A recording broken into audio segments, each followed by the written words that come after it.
So let me start with recording Seidel representations. So suppose we have a complex embedded manifold. It denoted by Ham of X, the Hamiltonian group of X. Seidel constructed a group homomorphism from the set of path-connected components of the base loop group of Ham, where the group structure is given by pointwise multiplication, because Ham is a group, and the target is the group of units of the quantum cohomology ring. And here's the construction. For any element of the base loop, which is a loop in Ham, and we can construct the following space, which is obtained by grouping two copies of C times X with respect to this relation. So basically, we group points using the loop F here. And we can see that it fibers over CP1 with fibers X. And in fact, it's not just a fibration, but a Hamiltonian fibration, and which allows us to do further theory on it. More precisely, the map, Seidel's map, evaluated at the class represented by F, is defined by counting holomorphic section in the Hamiltonian fibration. So yeah, that's the rough definition. And an important property is that it is a group homomorphism, and is proved by a grouping argument similar to the one used to prove the splitting axiom in cohomorphism theory. So there is in fact a generalization made by Savelyev, who defined a map, a ring map extending Seidel's map.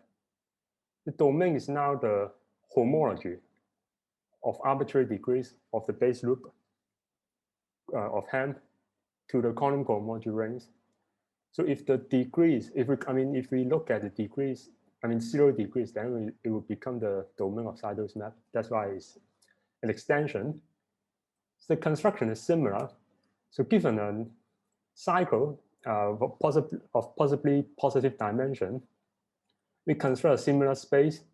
And now we have an extra factor, gamma, which is a domain of the cycle. And similarly, it fibers over CP1 cross gamma.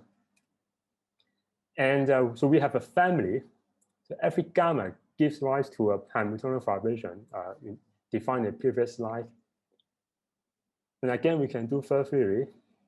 And so the definition is, if we have, the homology class represented by F, you go to roughly the counting of holomorphic sections. But the section now can lie in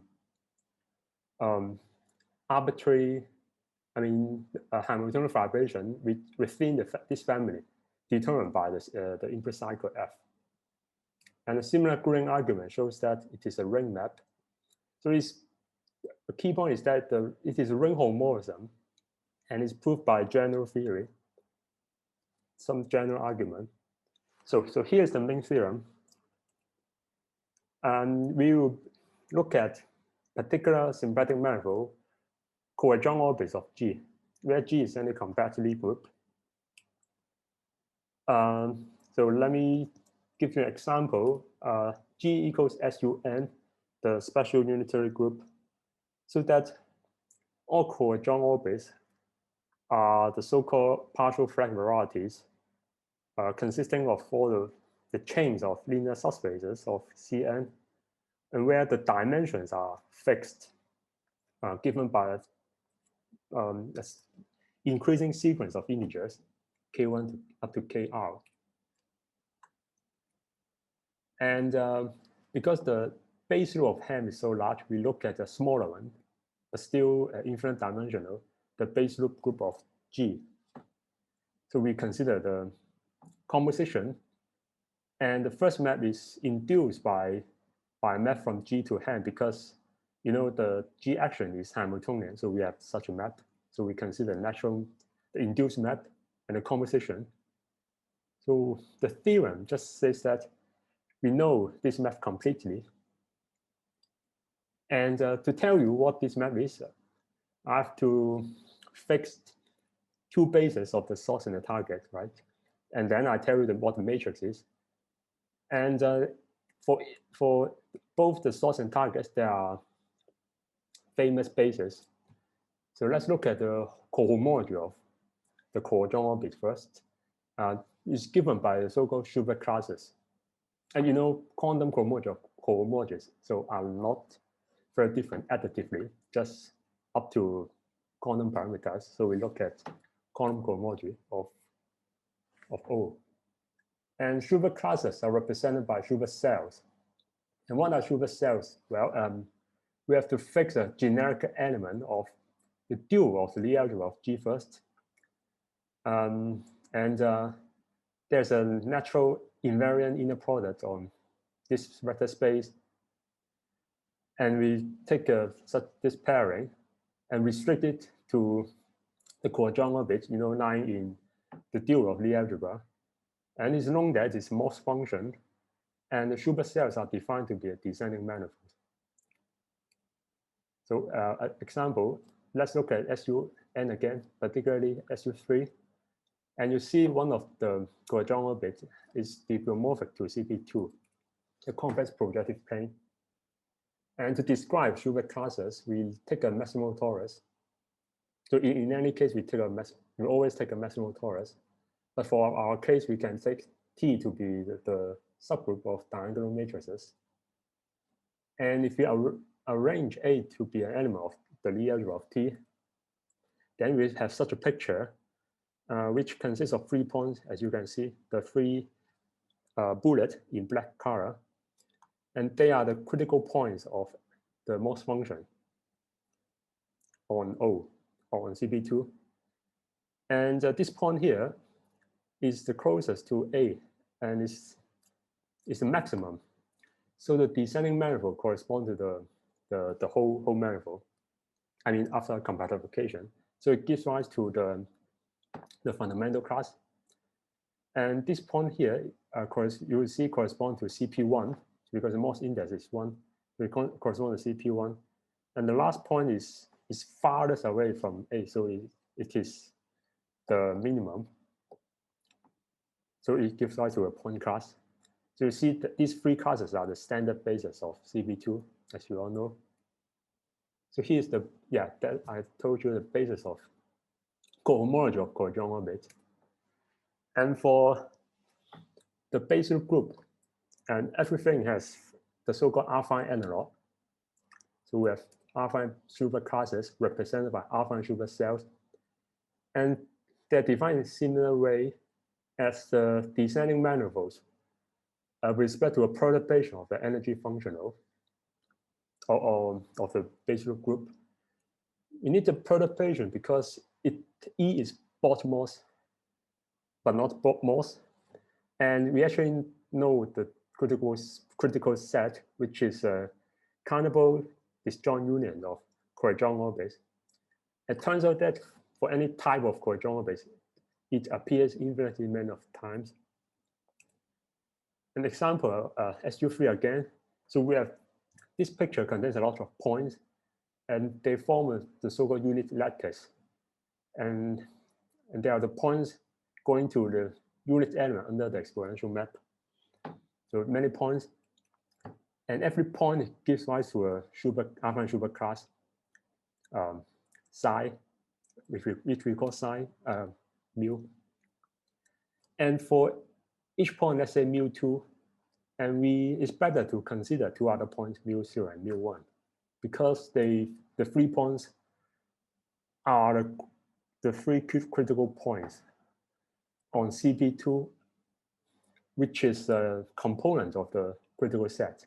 So as I said, critical set consists of many coadjoint orbits, and CP2 is one of them. And these 3 points turn out to be the critical points with respect to Morse function that we considered in the previous slide. And the arrows here are the downward flow with respect to energy functional. It turns out that these 3 points give rise to 3 affine Schubert classes. So for mu0, we simply look at this point class and the descending flows, like in the picture. And for mu1, because the downwards, I mean, the descending manifold is CP2 is CP1, so that's the small ellipse. And we have to consider all the downward flows, I mean, starting at any point of this CP1. So we get this cycle, a pseudo cycle to be precise. And similarly, for mu2, we have such a pseudo cycle. So now I've told you to fix the basis. So what is this map? Well, roughly speaking, it sends a basis element to either 0 or another, I mean, an explicit basis element. And this example again, so I'm going to tell you this map through this example because the rules is quite involved for the general case, but let me show you this case. And moreover, for simplicity, let's forget the quantum variables. I mean, the quantum, you know, the quantum cohomology have quantum variables. So here it is. So we have this picture like the previous slide, which corresponds to the basis in the domain of the map, as a Savelyev map. And there are 3 sets of points, colored in red, blue, and green, respectively. Roughly speaking, these are the points concentrated near the free rays. So you see the free rays here. And what are these free rays? They are the rays containing the 3 critical points of CP2 that I've mentioned earlier. And if you remember, the ray containing those red dots correspond to the fundamental class. So the rule is simply that we send all the red dots to the fundamental class. So similarly, for blue dots, we send blue dots to this CP1, etc. And finally, for those which are not color, which are only colored in black, we send it to 0. That's the in the description of the map for this example. And there are 3 consequences of this computation. The first one is about the non-triviality of the rational motor group of Ham. The theorem is saying that, so we have the induced map between the rational homotopy, and it turns out the dimension of the kernel of this map is at most some number determined completely by root system and the coadjoint bit. So I'm not going to tell you the details.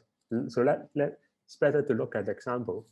So we have looked at these partial varieties. It turns out that this upper bound is equal to n-1 minus r.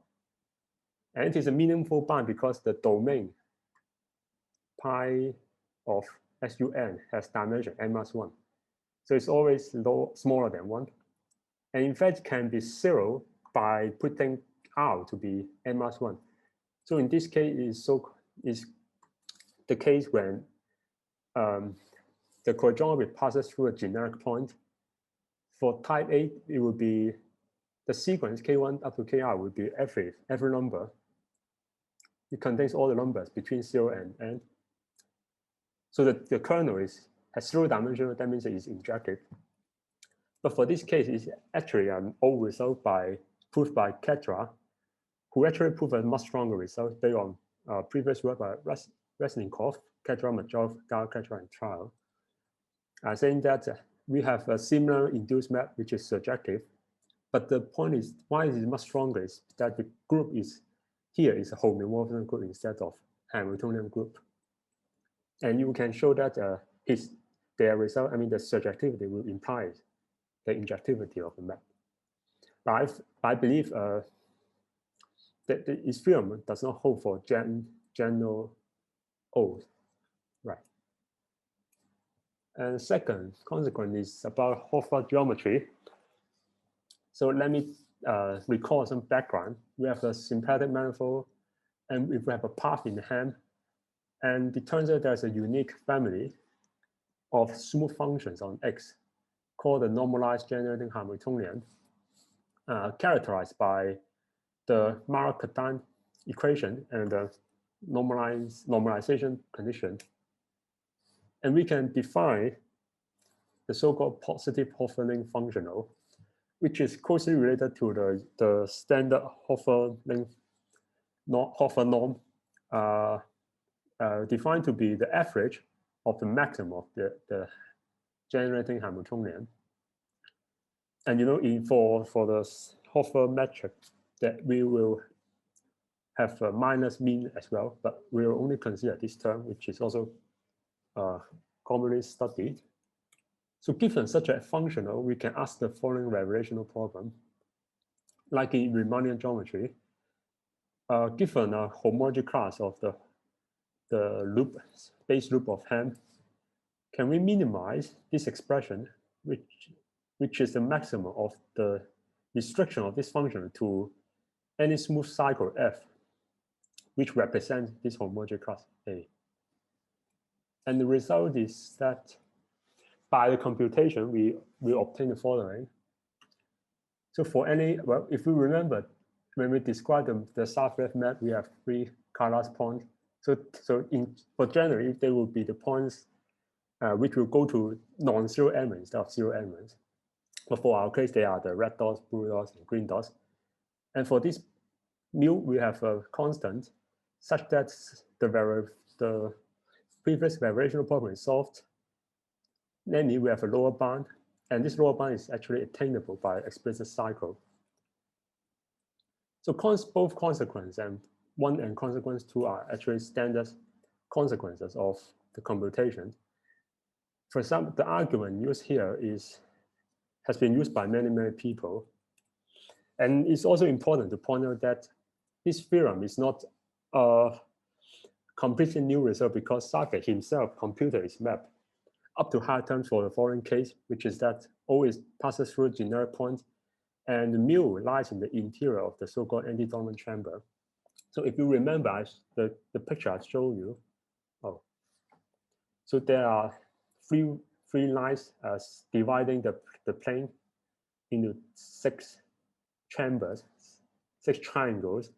The anti-dominant chamber corresponds to the bottom one, right? And this computation suffices, even up to a higher action term, it suffices to prove the above theorem for this case.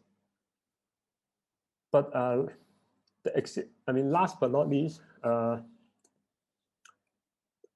this for foreign theorem requires that the high action term vanish. Actually, does not exist. There's the so-called Peterson theorem.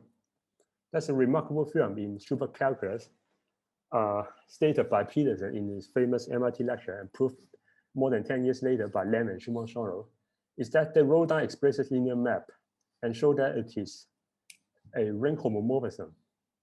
So this domain and the range are the same as Savelyev map. And the approach is combinatorial and requires knowledge of the ring structure on both source and the target. And why is it important? Because this map is surjective enough to conclude that the ring structure on the base loop group, a homology ring, determines completely and explicitly the one on column cohomology rings. So here, surjective enough is not really surjective, but in the sense that for any element in the target, we can multiply it by a suitable quantum variable to become so that it becomes an element in the image. So that's surjective enough. And that's the theorem I told you earlier, but in a more precise way, is that it turns out surprisingly, Savelyev map is equal to Peterson map, the map Peterson wrote down in the context of supercalculus. So our theorem gives a new proof of his theorem, which we can see is geometric. And because we know Savelyev map is a ring homomorphism, which is proved by general theory. Okay, so here, let me tell you very quickly how the computation is done. So the first step is to consider the family of Hamiltonian vibrations in the holomorphic category, and the theorem of Presley and Siegel in the book loop groups told us we can do so. And then we have, so this is an infinite dimensional complex manifold, but up to many technical things, we can define the Deligne-Mumford stacks of stable maps to this infinite dimensional manifold, which represent holomorphic sections instead of n general classes. And we have the evaluation maps from n bar to omega g to n to O. So roughly, it sends us homomorphic section to the corresponding Hamiltonian vibration. So that's how we get EV1. And for EV2 is that we remember, and we define Seidel representation, we have to fix a point in a domain sphere and take an evaluation map on the fiber, and the fiber is O. So a Savelyev map is nothing but a composition of the pullback and push forward of these evaluation maps. So the key lemma is that n bar is actually smooth, in the sense that all the curves here is unobstructed. That means that H1 is 0. That's key lemma. And the rest is just borrows an idea of Fulton Woodward, who determined all the two-pointed genus zero comorbidity invariants for a John orbit. So here are the arguments. So we start with two facts. That one is the M02 bar O is smooth, which is well known because O is convex. And also it's Morse-Mel property for Morse function, which we use to define the Schubert cell. It turns out that the space obtained by cutting moduli space with any two Schubert cells is smooth. More precisely, the Schubert cells are opposite to each other. Namely, one of them is descending manifold and the other is ascending manifold. So that's why the Morse-Mel property is useful here. And the next step is that, so this space is smooth, but it turns out it has a continuous section by the torus, maximal torus. And because only the zero-dimensional components will give rise to the homomorphism invariance, and it's easy to determine because you have a continuous action acting on a discrete set. So all these points will be very rigid. We can determine without difficulty. So what are our arguments? We just change theirs a little bit. Just consider n bar, which is smooth. And what's more, we also need a Morse-Mel property for the energy functional. There's an analog for it. So that the space, after cutting it with a R1 Schubert cell and a Schubert cell, is smooth. And the argument, I mean, the rest is the same because we only look at zero-dimensional components which determines Savelyev map. But we have a continuous action acting on this discrete set, and we can find all the solutions. I mean, the holomorphic section. It turns out we will give rise to the Peterson map. Right. Thank you.